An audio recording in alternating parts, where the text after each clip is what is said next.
Página 1 de 207. La bolsa y la vida, Jacques Legoff, 1986. Economía y religión en la Edad Media. El autor ofrece con una prosa ágil un verdadero tratado sobre la usura en la Edad Media cristiana, demostrando desde una nueva perspectiva la vinculación entre los campos de la economía y la religión, verdaderos pilares sobre los que descansaban las estructuras de la época. Capítulos. 1. Entre el dinero y el infierno, la usura y el usurero. 2. La bolsa, la usura. 3.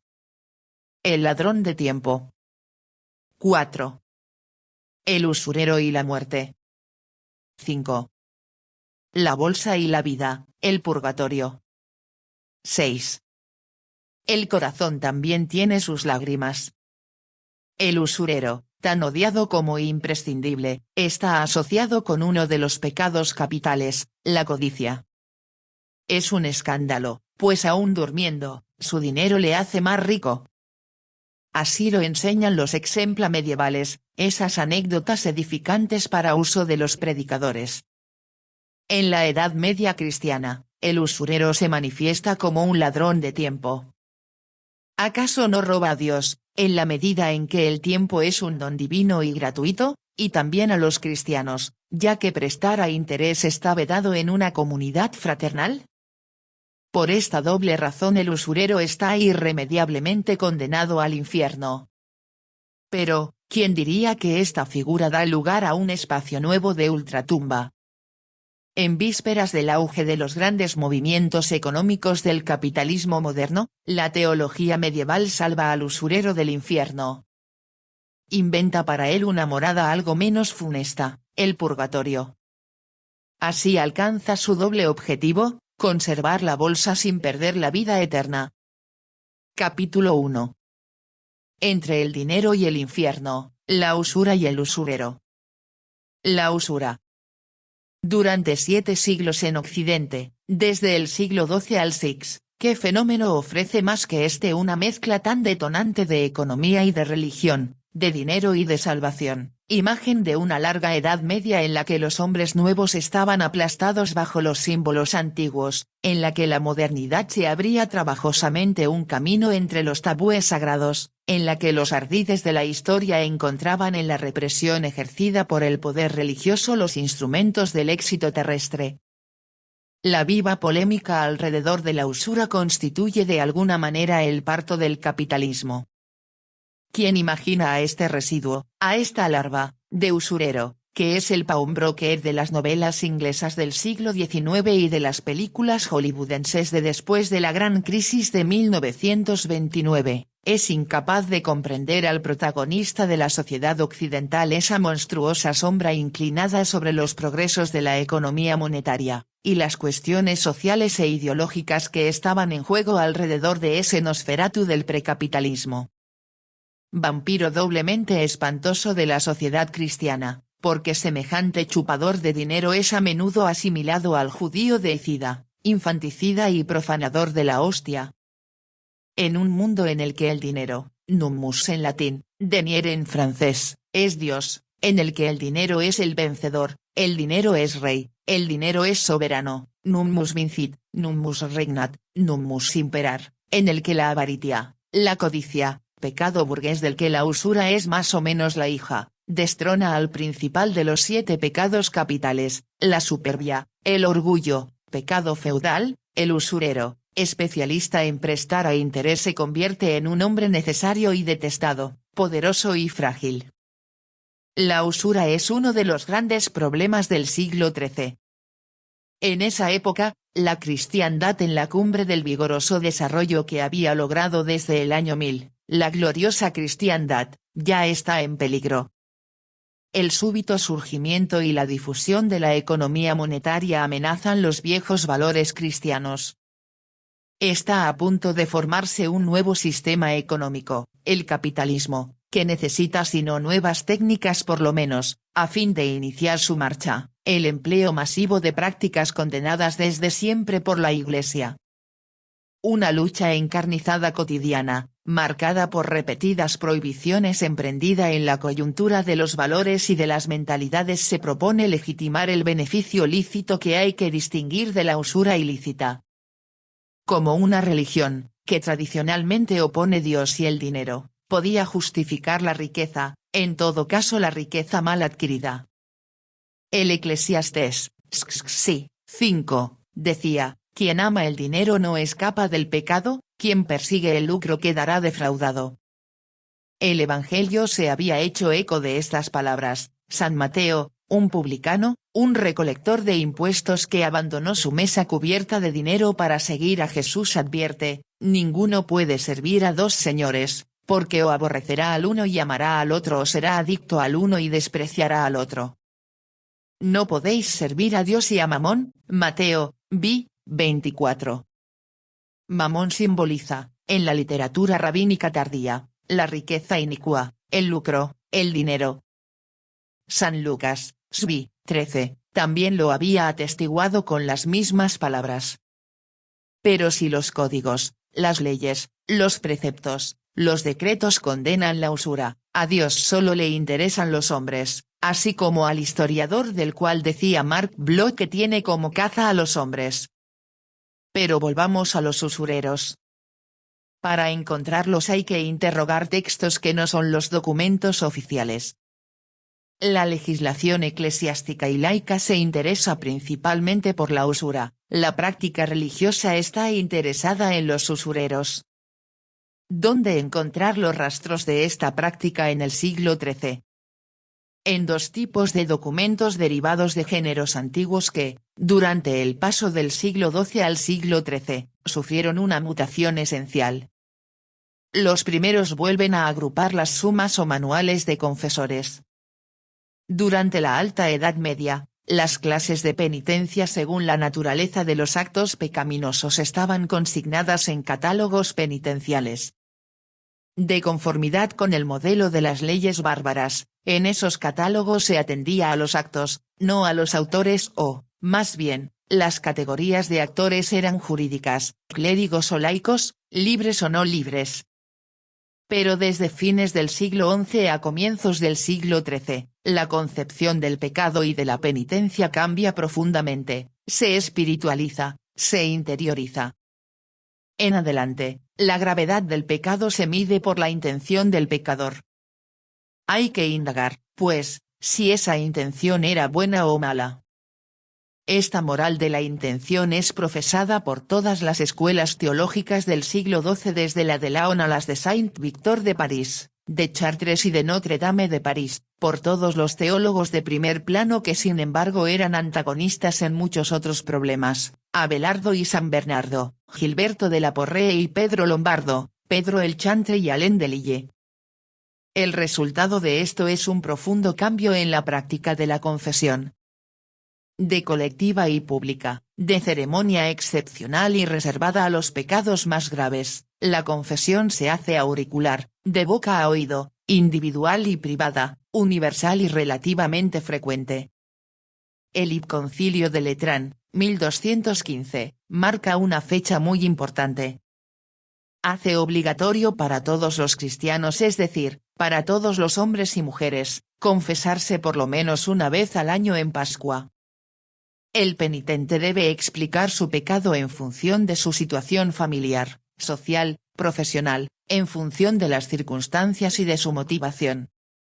El confesor debe tener en cuenta esos parámetros individuales, y por lo que se refiere a la satisfacción, es decir, la penitencia, debe indagar el reconocimiento del pecador, discernir su contrición.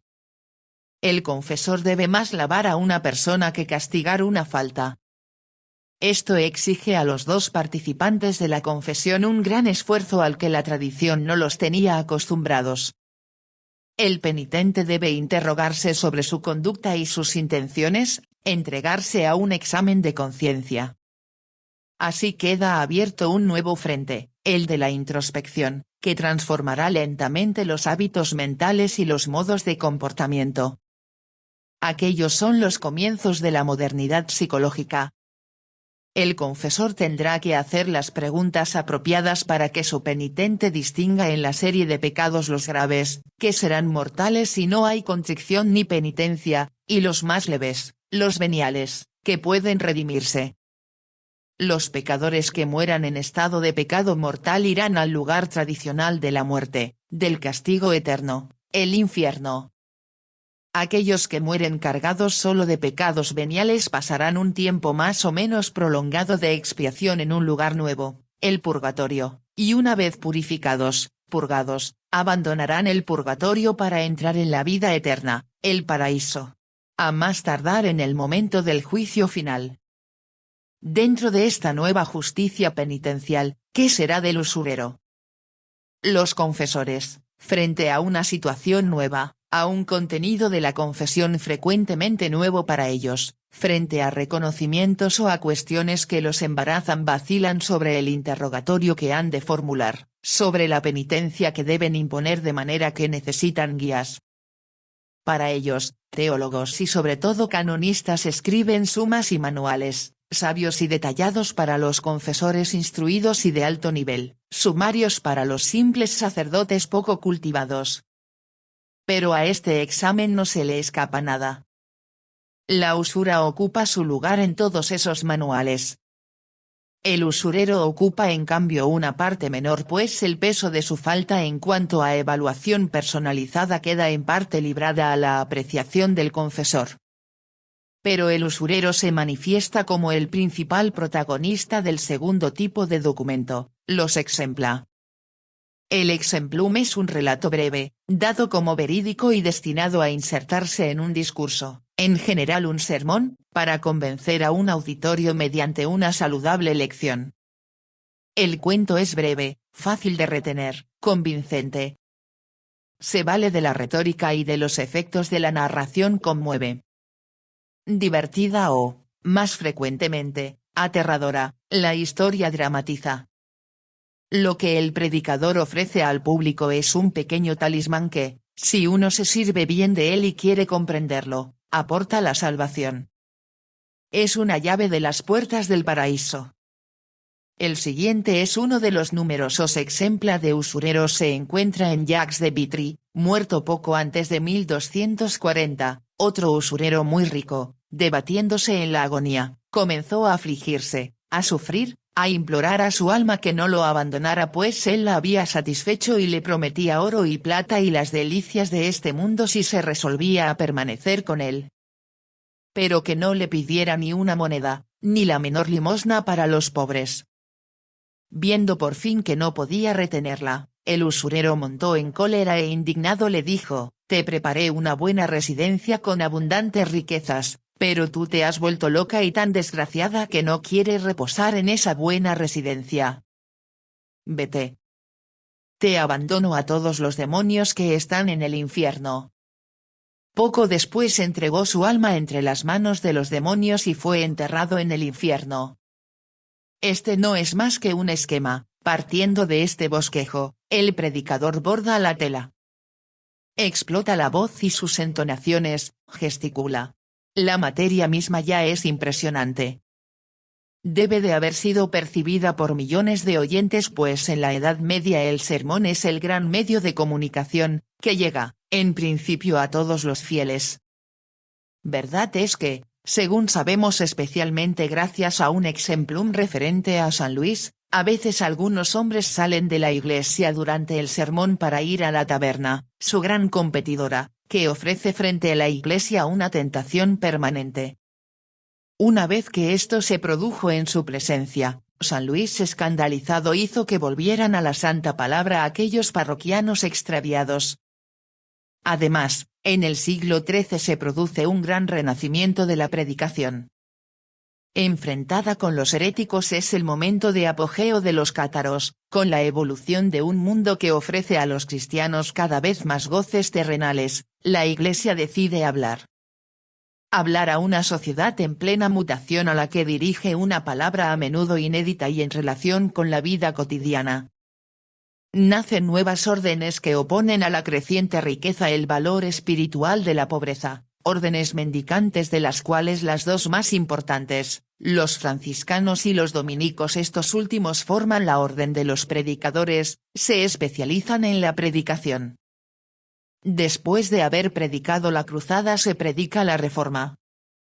Con primeras figuras que atraen a la muchedumbre. Aunque seglar, Jacques de Vitry fue una de esas figuras, predicador de la cruzada pero sobre todo predicador de la nueva sociedad. Sus modelos de sermones con sus esquemas de exempla fueron ampliamente reproducidos y difundidos aún más allá del siglo XIII.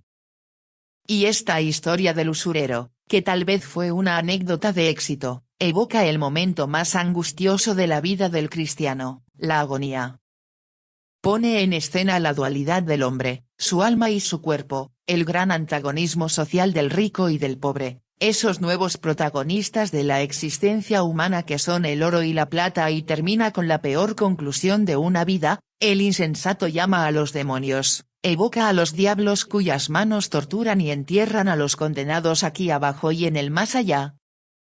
Habiéndosele negado la tierra cristiana, el cadáver del usurero impenitente es enterrado al punto y para siempre en el infierno. A buen entendedor. Usureros, ese es vuestro destino. Es esta la fuente esencial en la que habremos de buscar al usurero de la Edad Media, en esas anécdotas que fueron dichas, escuchadas y que circularon. La usura es un pecado. ¿Por qué? ¿Qué maldición alcanza a esa bolsa que el usurero llena, que atesora, de la cual no puede separarse, así como Harpago no puede separarse de su cofre y que lo lleva a la muerte eterna? Para salvarse, ¿tendrá que soltar su bolsa? ¿O bien se encontrará para él un medio que le permita conservar la bolsa y la vida eterna? Ese es el gran combate que se libra en el interior del usurero, el combate entre la riqueza y el paraíso, entre el dinero y el infierno. Página 13 de 207.